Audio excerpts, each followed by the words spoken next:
How to use focus mode on iPhone. Hey everyone, welcome back.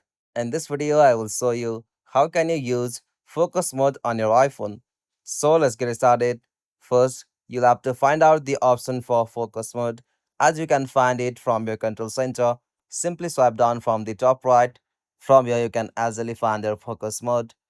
And as usual, you can find it on settings. From settings, you'll have to scroll down and tap on focus.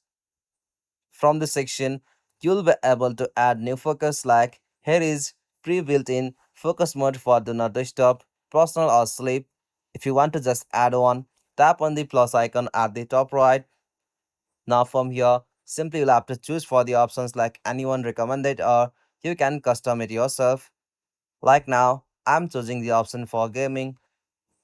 After that, simply tap on customize focus.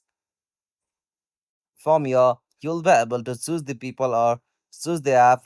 That notification will not appear to you. After that, while you create a focus mode, simply you can tap and turn it on from here. After that, focus mode will be enabled on your iPhone. If you found this video helpful, please make sure to like and subscribe for more videos like this. Thanks for watching. Have a good day.